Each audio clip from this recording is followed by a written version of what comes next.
there and welcome to your journey into Pilates. In this 5-part series we're going to cover some of the real basic fundamentals of Pilates, and the thing I want to really stress at the beginning is Pilates isn't complicated, it isn't difficult, it isn't as tricky as people imagine it to be.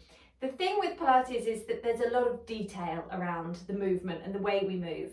And that's all put in so that we can get the absolute best from the muscles that we have.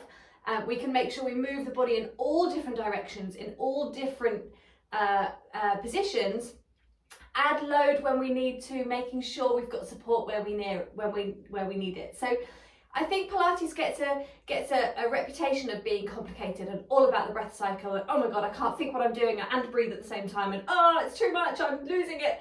And actually what I want you to think of is, in these sessions, if you take away 5% of the things that I say, that's amazing, you're winning.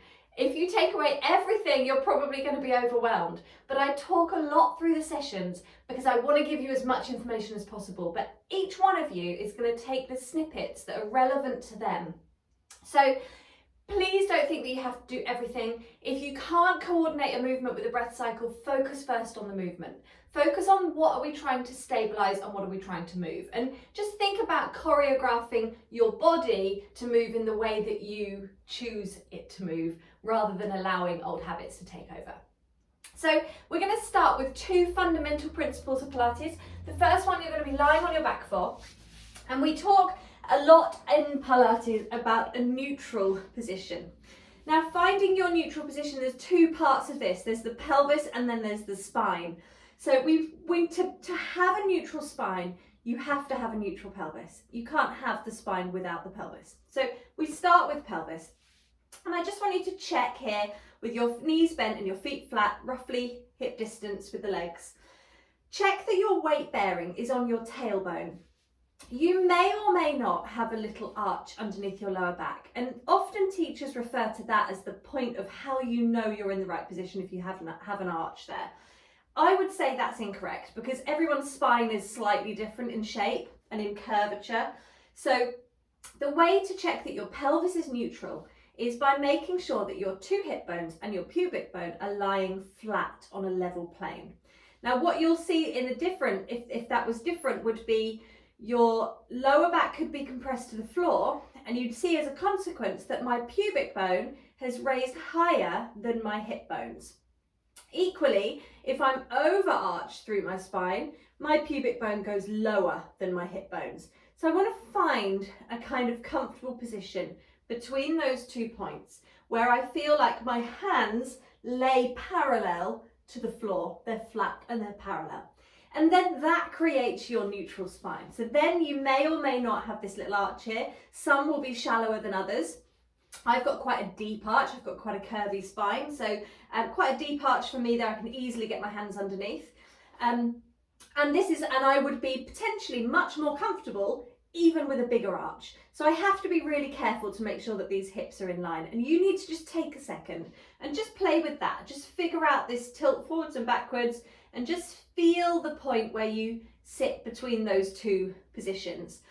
And then feel how that feels in the back of your pelvis. So you rest kind of slightly precariously on your tailbone, on your coccyx. And that is neutral, and you need to remember that weight into your coccyx as we go through other exercises, because we'll often refer to neutral. So whenever I say neutral, I'm talking about this position. Then your spine kind of follows suit. Now, the second thing we talk about a lot in Pilates is the breath cycle. As I said earlier, breathing is one of the things that I would get rid of first. It's really useful for finding abdominal connection, but if it's confusing for you, I'd rather you just moved. Okay, you'll feel and you'll get just as many benefits without focusing on the breath. And the breath cycle can come in at a later date when you're a little bit more confident with your movement. But for the purpose of today, I want us to find the core, find the abdominals, and we're going to use the breath cycle for that. So we're going to take a few deep breaths, and all I'd like you to do is inhale, fill the lungs up, try not to arch the ribs or move the body as a result of taking that inhale. Try and keep everything still. And on your exhale, just get rid of all of the air. So it's going to be quite slow. And as you're breathing out, you can keep going. I want you to feel what happens across the body. Your ribs will start to funnel in. Your waist will start to tighten. You may, towards the end of your breath, and this would be ideal, start to feel a little bit of engagement around your belly button, possibly even below the belly button. And if you get right to the end of that exhale, you should feel a little lift in your pelvic floor. And that is then you using your breath to engage your core. On your inhale, you can let go of everything. But on your exhale, I want you to really find those markers. Feel like you're squeezing yourself into a corset, doing up those strings, or tightening your notch on your belt, squeezing yourself into a tight pair of jeans. All of those images are things that I will use in classes to find this connection here. So take a couple more deep breaths like that and just really challenge yourself to find the abdominals with the breath. Your core muscles are linked to your diaphragm. So if you can coordinate breath with abdominals, you're going to get a stronger connection in your core and a fuller connection in your core, which is why breath becomes so important in Pilates. So anyway, let's get into a little bit of movement. So we're going to take an inhale breath, and remember, you can ignore the breath cycle if it becomes confusing. On your exhale, I'd like you to squeeze your tummy down into your spine and squeeze your spine into the floor. And now we're in this tilted position, so our pubic bone is higher than our hip bones. We're imprinted down into the ground, and we're thinking here as though the mat is having an imprint from the spine left in it. So we're leaving the mark with every nodule of spine. We're really squishing down into the floor. Now try and make sure here that your effort is in your belly and maybe your bottom, but not your shoulders. And some people are going to find their shoulders pull forwards. If that's you, just take those arms wider or turn the palms to face upwards. All of those things will help. And then you just release back to neutral, back to your tailbone, to that flat position. Remember, that's neutral. And we go again. We exhale and we squeeze down into the mat, and we inhale to release back to neutral. Keep going a couple more times like that, trying to coordinate, if you can, your breath, your out breath with your scoop, and your in breath with your release.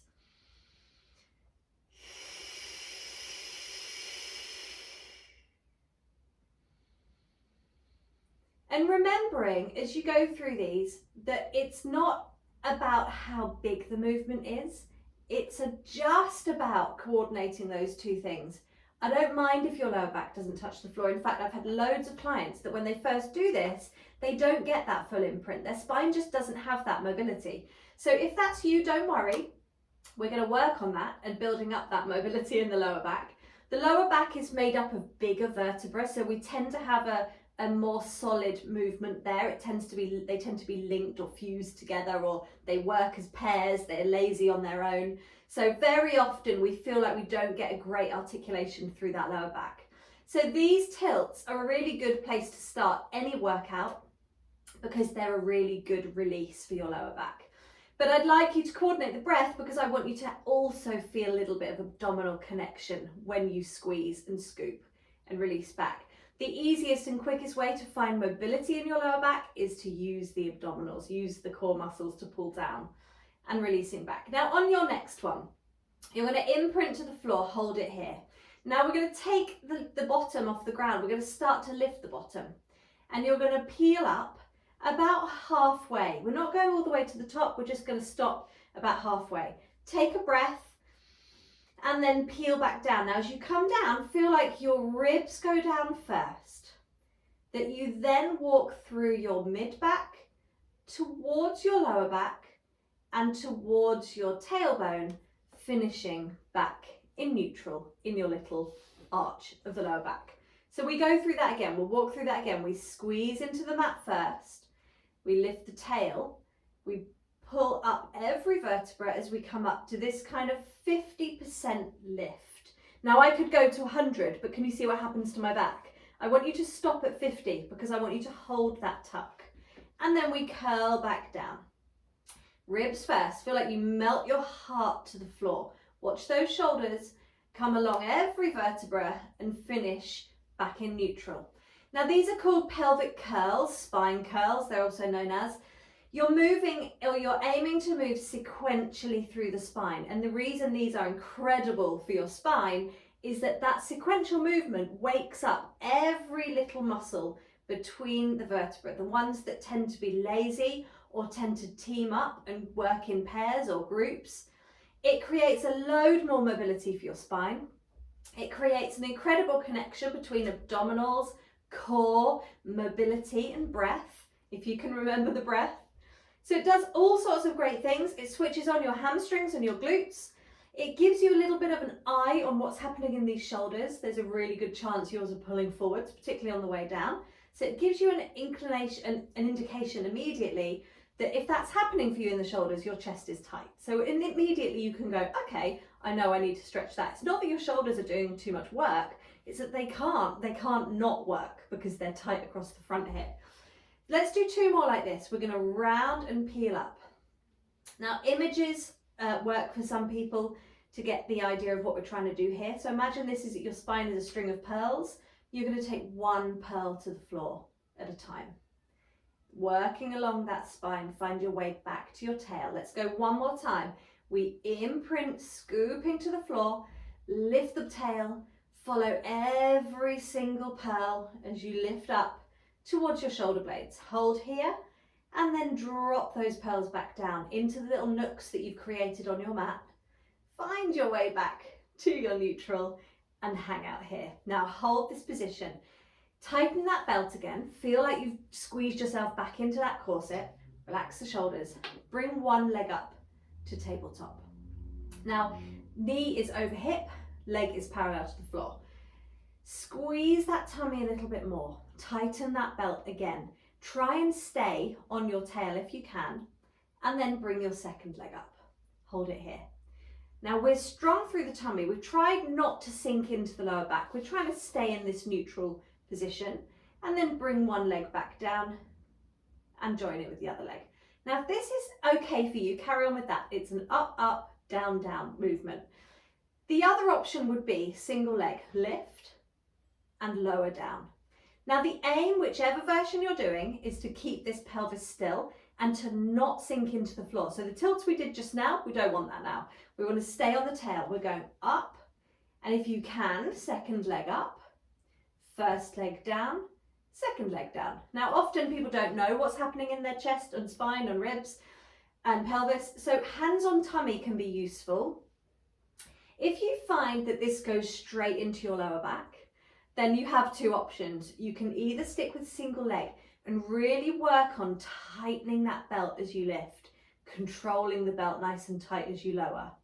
And that will help your lower back. It will make the abdominals work a little bit harder than the lower back. Or you can bring the leg in a little bit closer. Try and make sure that doesn't sink you into the floor, and then take it back down or bring the 2nd leg up. And having the legs a bit closer means it's just a slightly lighter load. So it gives you more chance to connect into that tummy. So either single leg or up, up, down, down. Now, whichever version you're doing, as I said, we're trying to make this abdominal, not lower back. So we need to find the tummy to be able to make it abdominal. So that breath comes in now. So when you're ready, take an inhale breath. Let's exhale and float that leg up. Hold for an inhale. Exhale, 2nd leg up. Hold for a breath. And then we exhale 1 leg and then the 2nd leg back down. Okay, so if you want to, you can break it down like that into breaths. And if you're not sure about switching the tummy on, you're not quite sure that you're doing it right or the abdominals are working correctly, that's a really good way of slowing it down and just checking. The other thing, if you're going into your single leg, exhale up, inhale, hold. Exhale, lower. And as you lower, think of tightening that belt. Remember, you're finding all those muscles on that long out breath. And the only thing that the legs are doing here, the purpose of this is just to add load here. So we want those abdominals to fire up. We're trying to get them to fire up in a stable, safe position. Okay, that's enough on our backs. Let's twiddle around and come onto your sides.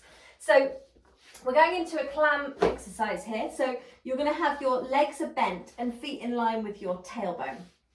You're going to think here about not lying in a fetal position. If you need a cushion on top of your arm, you can, and you're very welcome to have your arms straight or bent, whichever's more comfortable for you. Now, we don't want this to be fetal, so we're trying not to kind of collapse or let the tummy roll to the floor. We're really trying to scoop the tummy in and pull it into the spine, and at the same time open this chest, broaden your collarbones and look forwards. Hips are one on top of the other, so therefore knees and feet will be two. Again, feet in line with tail. And you can have this arm either on the floor, but check it doesn't pull you forwards, or hand on hip, or long. It's entirely up to you.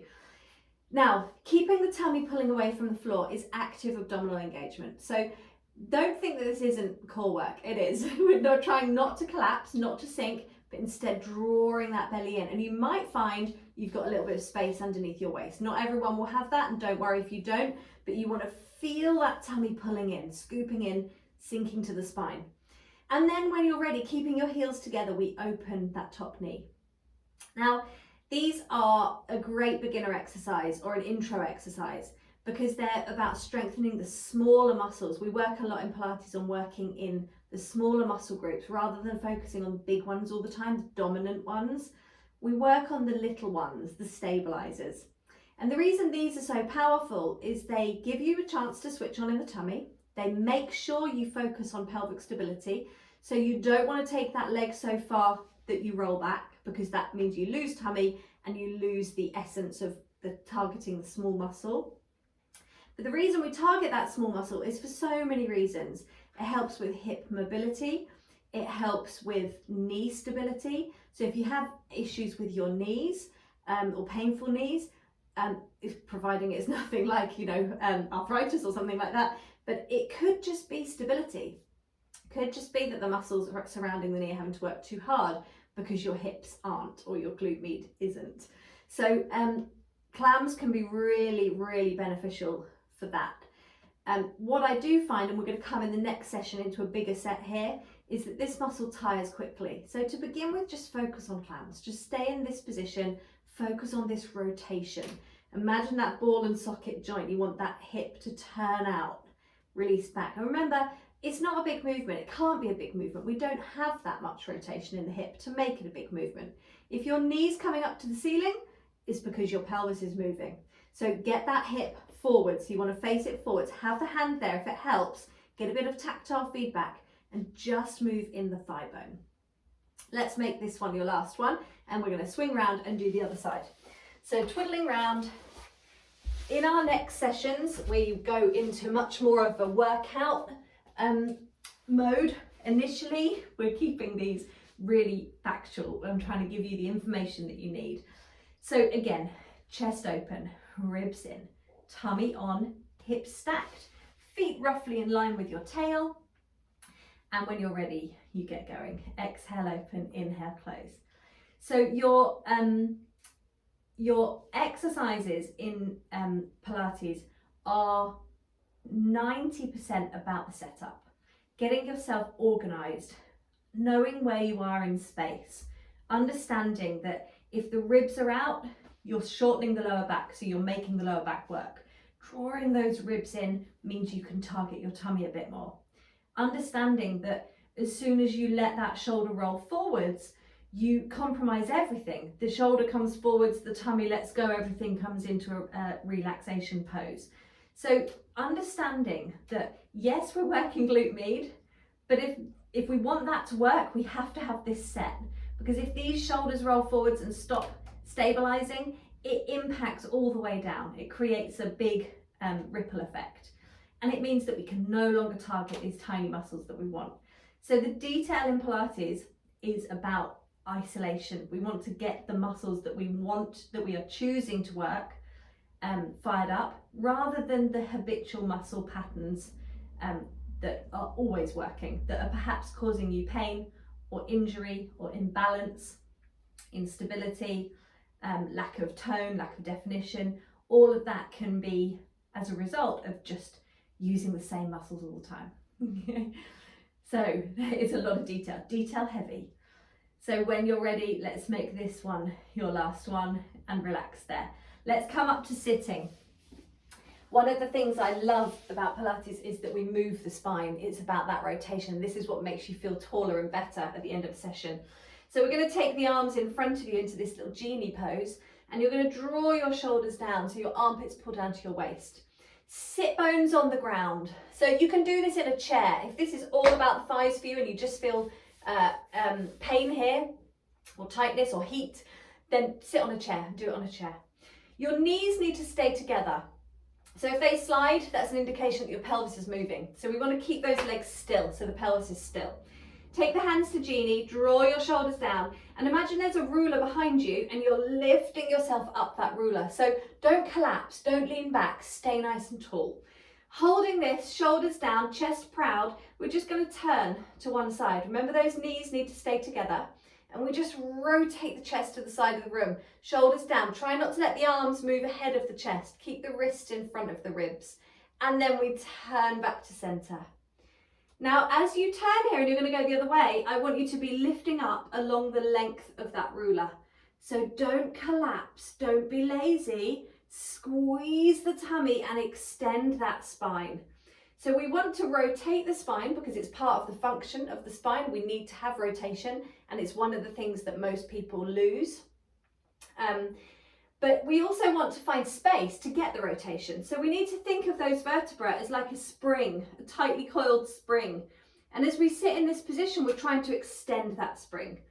So it's not enough just to turn. Don't think of this as just a rotation. Think of that lift. Think of trying to create space between the ribs and the hips. Think of creating length here. Think of lifting your pelvic floor. So you draw yourself away from the ground and you engage those lower abdominals. Try and make sure here that this isn't a shoulder exercise. Draw those armpits down. They will try and take over. If you're a shoulder person, they're always going to be your nemesis. So you need to keep reminding. Don't think, oh God, my shoulders are in again. That's it. Waste of time. End of exercise. It's all shoulders. You've just got to constantly be thinking shoulders down, shoulders down, shoulders down. It's constant reorganization. Okay. So like I say, detail heavy, be prepared to reorganize, constantly revisiting.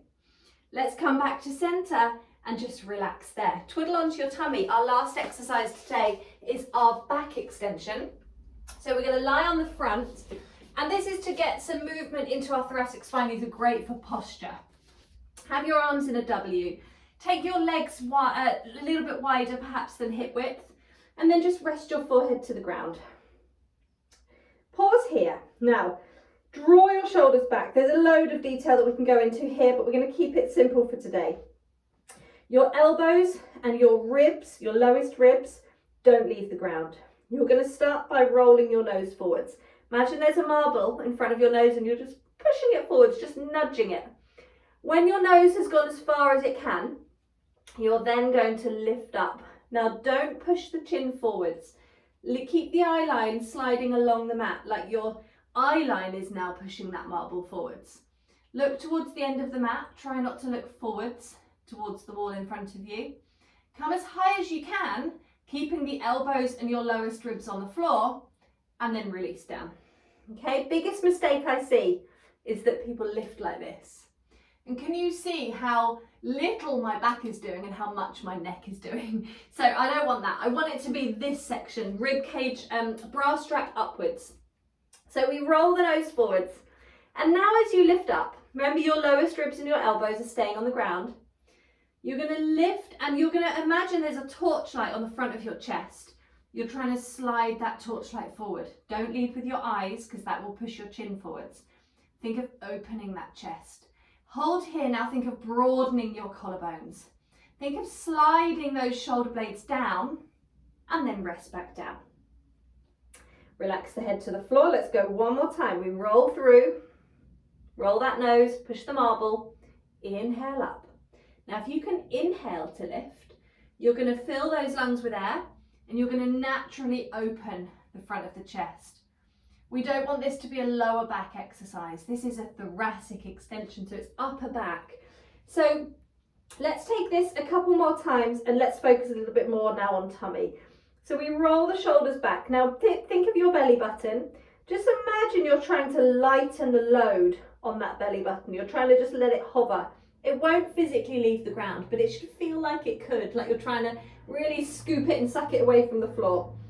Now roll your nose forwards, and this time as you lift, don't let that belly button sink. Do everything else that you've just been doing. Torchlight rolls forwards, shoulders pull back, but now you're not allowing the belly button to sink to the floor. And release down. Okay, and that belly button, that lift of the core or the tummy, roll the nose, keep going, is going to keep your lower back safe. It's going to stop this becoming a lumbar exercise, which frankly, if your lumbar spine is trying to work, it doesn't need the exercise. It's already strong and it's already dominant. But that's why it's trying to get involved, because it is already dominant. It's used to being used for these kind of movements. Check as you come up that you keep those shoulders opening and pulling back. The weight of those shoulders hanging forwards will keep you in that forward slump, that postural position that we're trying to get out of. Keep the belly on. If you feel your bottom squeezing, that's okay. That's a postural muscle that's just working again to also protect your lower back. So that's fine. Inhale, lift if you can remember, and exhale, lower. And let's leave that there for now. Press yourself up and sit yourself back into child's pose. Child's pose is an exercise I love for so many reasons, or a stretch I love. But the main one is because its ability to relax your pelvic floor. So if you are having issues with pelvic floor often, not always, but very often, people have tightness in the pelvic floor that restricts their ability to switch it on. So breathing here, just let your head rest, and you don't have to have your arms straight. You can relax them in or reach them around for your toes.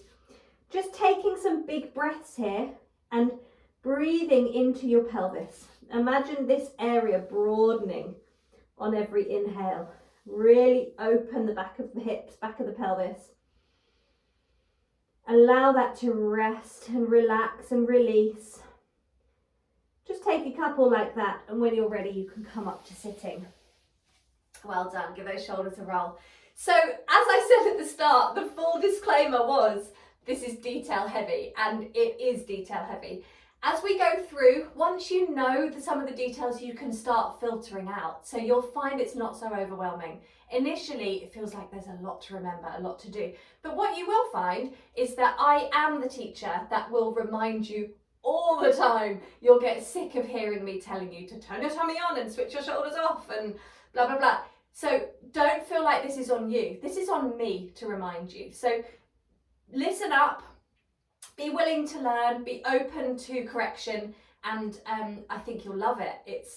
You should already, after this, however many minutes we've been here, feel slightly taller, slightly better, slightly more open, a little bit more connected. And I will see you back again for session 2 of our 5-day Pilates intro.